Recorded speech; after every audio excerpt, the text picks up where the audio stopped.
De Impositiva, bienvenido Aidemar, un gusto tenerte por acá. Bueno, regalito de Navidad, decía yo, apareció este decreto. ¿Qué es lo que establece? ¿Por qué ustedes consideran con tanta claridad que los perjudica? Sí, un saludo a toda la audiencia. Agradecemos al programa por invitarnos y poder presentar o informar sobre el tema. Y también lamentamos las molestias que se pueden generar a los contribuyentes por las medidas o las acciones que ha adoptado nuestro sindicato, pero es la forma que tenemos de plantear el tema y de que sea informado a la opinión pública. Como bien tú decías, el 20 de diciembre el presidente firma un decreto que nosotros, en definitiva, no compartimos que este problema se resuelva de esa forma, es decir, ante una diferencia entre los trabajadores de DGI y la dirección de DGI, el Ministerio de Economía y Finanzas, que se laude mediante un decreto. Entendemos que implica que eso se resuelva en forma unilateral y que los planteos que han realizado los trabajadores del sindicato no se tomen en cuenta. El problema está centrado, y queremos hacer alguna referencia también un poco a la historia. En el año 2005, DGI inicia un proceso de reestructura de reforma que básicamente consiste en establecer el régimen de dedicación exclusiva para todos los funcionarios de DGI. Es decir, los trabajadores de DGI trabajan únicamente en DGI, salvo situaciones excepcionales que están previstas además en la normativa vigente, y no pueden trabajar en otro lugar. La famosa exclusividad. Sí, exclusividad. Eso implica adecuar la tabla de salarios e implica también, dentro de esa negociación salarial que hubo en el año 2005, en acuerdo con el sindicato, se estableció una partida por productividad o por metas. Se definió en el año 2005 que esas metas eran de carácter grupal o individual si la persona no podía integrar grupos, producto de su tarea concreta. Esas metas grupales significa que se organizan grupos de trabajo, se definen resultados esperables para esos grupos de trabajo que tienen que ser realizables y cumplibles, y en función de si el grupo llega a esos objetivos se cobra la meta, diríamos, que es el 15% del salario mensual acumulado una vez al año. Lo que se plantea por parte de la administración ahora es que dentro de ese porcentaje del 15% se incorporen componentes institucionales, es decir, componentes asociados a definiciones de carácter político, definiciones que realiza el Ministerio de Economía y Finanzas en conjunto con la dirección de DGI y el staff, diríamos, de designación discrecional, o sea, el director general, el subdirector y los directores de división, que son quienes en definitiva inciden en esas decisiones políticas. ¿Que son cargos de confianza? Son cargos de confianza, en el caso del director general, y cargos de designación discrecional, los cargos de... No son de carrera, digamos. Sí, en el caso de los directores de división tienen que ser funcionarios, pero son designados en forma directa. Hay un grupo más o menos de unas 30 personas que la normativa legal vigente habilita que sean designados en forma discrecional. Hay un grupo a su vez de 210 encargados que nosotros este año, en marzo, se planteó el tema ante la opinión pública porque no se estaban concursando y había una normativa legal del año 2010 para que se realizaran los concursos. Se generó un cronograma de concurso en ese sentido, pero en definitiva se incorpora al 15% de nuestro salario metas institucionales. Estas metas institucionales no dependen del esfuerzo del grupo de trabajadores, sino que son decisiones políticas. Por ejemplo, se define una meta de recaudación. El Ministerio de Economía le indica a la DGI objetivos de recaudación al año. La realidad es que en los últimos 2 años, y en función de los parámetros definidos para determinar ese crecimiento de recaudación o esa exigencia de recaudación, no se han cumplido.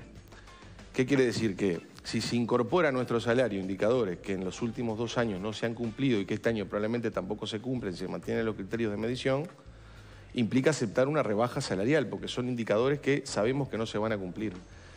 Además que no se cumplen no por problema de los funcionarios, sino por diversas variables. Más bien por la coyuntura económica, ¿no? Una recaudación menor a la esperada, un crecimiento menor al esperado. El no cumplimiento de esos indicadores está claro que depende de las decisiones de gestión. Claro. Es decir, los trabajadores de DGI, por ejemplo, en el caso de un equipo inspectivo, una pareja inspectiva, es decir, no define a qué empresa inspeccionar o qué giro de actividad inspeccionar. Es decir, son decisiones de quienes gestionan la DGI y nosotros en ningún momento estamos planteando cogestionar la DGI. ¿Y esto no se negoció con las autoridades, por ejemplo? Hubo 2 instancias de negociación, en 2005 y en el año 2011. En ese caso el director de DGI era Pablo Ferreri, que hoy es subsecretario de Economía. En el MEF estaba Pedro Apesteguía y el economista Masoyer. Y en esa instancia se acordó con quien hoy es su secretario y con quienes estaban. Nosotros decimos que las instituciones, en definitiva, y quienes representan a las instituciones, realizamos acuerdos que deben mantenerse, porque son institucionales, si bien hubo acuerdo escrito, se planteó el tema de la meta institucional. Y ahí se acordó que no se incorporaría para DGI porque se había dado una discusión en el marco de los entes autónomos de incorporar ese tipo de meta, pero en ese caso la negociación fue diferente, es decir, los funcionarios ganaban 100, se incorporaban metas de carácter institucional, grupal, individual, y pasaban a ganar 120, pero en caso que no se cumplían, seguían ganando 100. En este caso se cambian reglas de juego, porque además los funcionarios de DGI que optaron en 2005 por quedarse, optaron con esas reglas de juego.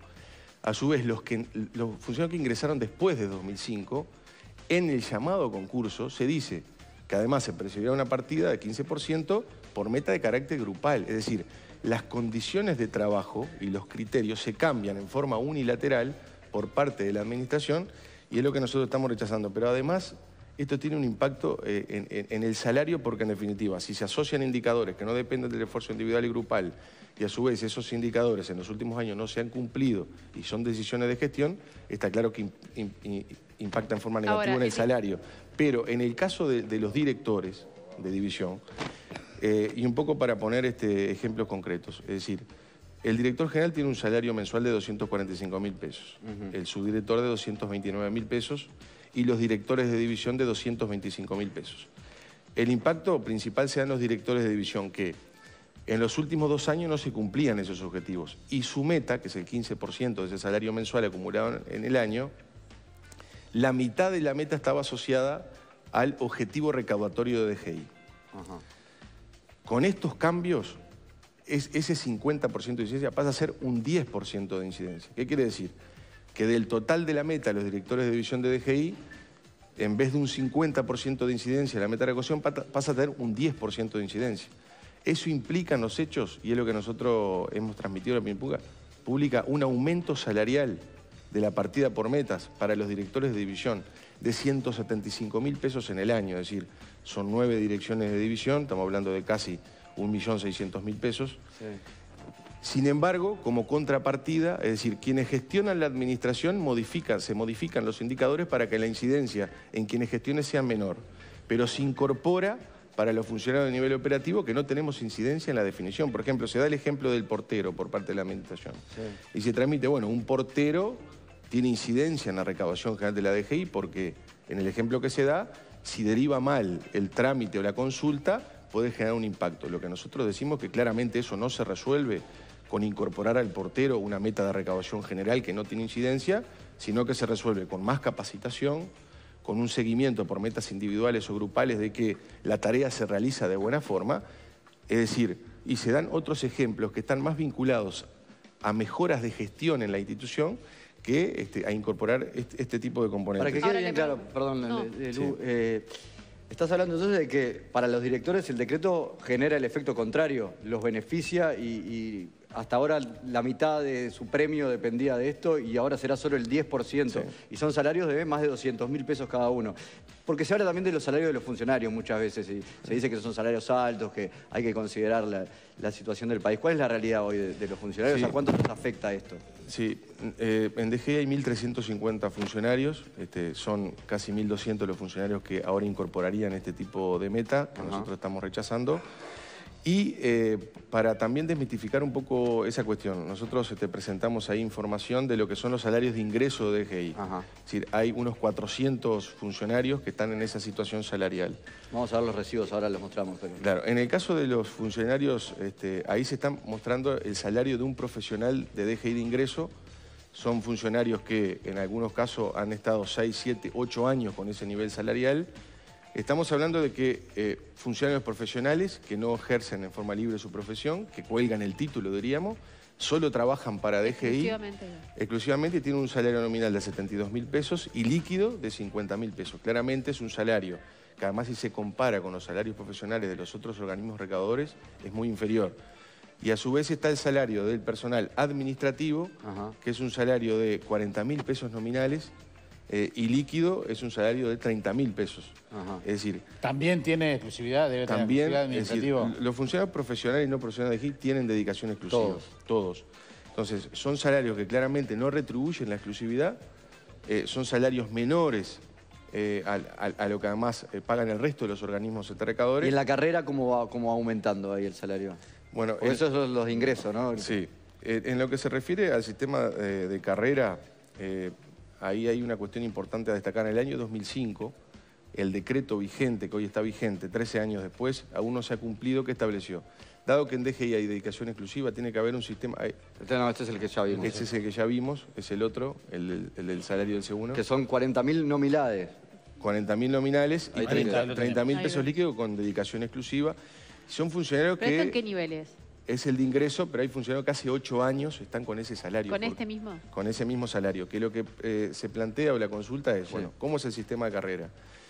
La normativa prevé que DGI tiene que tener un sistema de carrera específico. Es decir, donde se prevea criterios de igual función e igual retribución, pero además criterios donde, bueno, si puede haber incentivos reales al crecimiento salarial en función de determinados criterios. Lo cierto es que desde el 2005 estamos esperando el sistema de carrera, la normativa lo establece, y en un relevamiento que hizo la propia administración a los funcionarios, casi el 70% de los funcionarios entiende que está insatisfecho con el sistema de carrera vigente en DGI. Por eso, en definitiva, hay compañeros de 20, 30 años de trabajo que no han tenido un ascenso de grado. Por eso es lo que te decía, si hay un salario de ingreso que en el corto plazo se puede incrementar y a su vez se perfila hacia adelante que puede haber un crecimiento, es otra la discusión y es lo que estamos reivindicando nosotros desde hace 13 años. Hicimos una recorrida a nivel parlamentario este año, pero en definitiva el oficialismo no votó el artículo que nosotros planteamos para incorporar un sistema de carrera. Y otro tema importante. El director de la DGI plantea que en realidad esta reestructura a lo que apunta es a un mejor funcionamiento también para los funcionarios. ¿Hasta dónde hay margen para negociar? Y diga que haya una rebaja salarial. Claro, ¿hasta dónde hay margen para negociar, digamos, por ejemplo, alguna de estas cosas que están planteando ustedes pueden ir acompañadas de que se acepte la meta institucional, por ejemplo, si hay una reestructura de la carrera? Nosotros hemos reivindicado carrera administrativa, discusión del salario de ingreso, discusión del valor de la exclusividad, capacitación general y no selectiva y otras series de elementos. Hay restricción presupuestal este año, por tanto hay cuestiones que este gobierno en definitiva o quienes están gestionando ahora no pueden comprometerse porque en definitiva depende de quienes asuman en 2020 y es un tema que nosotros venimos planteando, se nos trasladó en la última instancia de negociación en el Ministerio de Trabajo la posibilidad de que se contraten consultoras para realizar el análisis salarial de los funcionarios. Y nosotros, como sindicato y además del movimiento sindical, entendemos que estamos cansados que se contraten consultoras que después los trabajos terminen en nada, en un año más preelectoral. Nosotros ya hemos hecho planteos sobre el tema salarial. ¿Y cómo se sale del tema? ¿Cuál es la solución? ¿O cómo sigue si no se sale? Sí, nosotros lo que estamos planteando es que no se aplique en definitiva el decreto, o si se aplique el decreto también lo permitiría, diríamos, no se incorpore para los funcionarios dentro del 15% la meta de carácter institucional. Nosotros planteamos, hicimos una serie de planteos en la negociación colectiva. Por ejemplo, se ha transmitido por parte de la administración que en el año 2005 no estaban las condiciones de planificación estratégica por objetivo para incorporar las metas institucionales y que ahora sí la están. Bueno, los trabajadores de DGI no conocemos si la están porque no hemos recibido información. Se hizo un relevamiento por parte de la dirección hace menos de un año y el 55% de los funcionarios manifiesta que no conoce o conoce muy poco el plan operativo anual. Entonces, si hay datos de planificación, porque en el año 2016 se creó una división de planificación en DGI. Se crearon muchos cargos, hubo movimientos de créditos presupuestales. Era una división que cuando nosotros hicimos un relevamiento hace unos meses, había 32 funcionarios, 16 eran encargados, con salarios de entre 180 y 200 mil pesos. Entonces, si ahora hay elementos de planificación que no conocemos, nosotros lo planteamos en la negociación colectiva, generar un plan piloto, que exista un intercambio de información con la administración, que no es querer gestionar, sino, dado que esto va a afectar nuestro salario, recibir información al respecto, y en un plazo de 2 años, si el salario no se ve afectado, bueno, en ese caso, poder quizás incorporar esta situación de la meta institucional. La respuesta fue negativa. Planteamos que se incorporen contraprestaciones no salariales que no se incorpore dentro O sea, del 15%. ustedes están abiertos a negociar. ¿Van a seguir con las medidas si no hay respuesta? ¿Esto puede afectar los operativos ahora de temporada? ¿Cómo va a ser la cosa? Sí, nosotros estamos en una situación de conflicto. Nosotros aún no hemos tenido instancia de negociación colectiva real. Ha habido intercambio, pero la administración se posiciona de que si los trabajadores aquí no aceptan incorporar esto dentro del 15%, entonces están dispuestos a negociar la gradualidad, diríamos, de cómo se afecta, pero no que no se incorpore. Ajá. Entonces, dado que aún no hemos resuelto un espacio real de negociación colectiva y que además en todo este tiempo hemos tenido el total respaldo de COFI, del PIT-CNT, y el último planteo que hizo además COFE en la negociación fue un acuerdo a 2 años donde se asegure que no exista pérdida salarial y fue rechazado por la administración. Nosotros sí estamos con medidas. La comisión directiva, en función de lo resuelto en la Asamblea, está facultada en definitiva a instrumentar las mismas. No hemos evaluado aún las medidas de los próximos días, pero es cuestiones que la comisión directiva está analizando y procesando, ¿no? O sea que son cuestiones que sí están sobre la mesa, pero justamente la idea nuestra no es tomar medidas y acciones de movilización. La idea nuestra es poder instalar una mesa de negociación para resolver el tema y resolver el problema, pero ante la no existencia de esta instancia, estamos sí evaluando acciones concretas para poder revertir la situación. Así que si hay reunión podrían en principio Sí. levantarse las medidas. Muchas gracias por estos minutos, Aidemar. Les agradecemos, muchas gracias a ustedes. Que pase bien. Aidemar González, el presidente de la Asociación de Funcionarios de Impositiva. Nosotros vamos a ver cómo está el tiempo en Montevideo.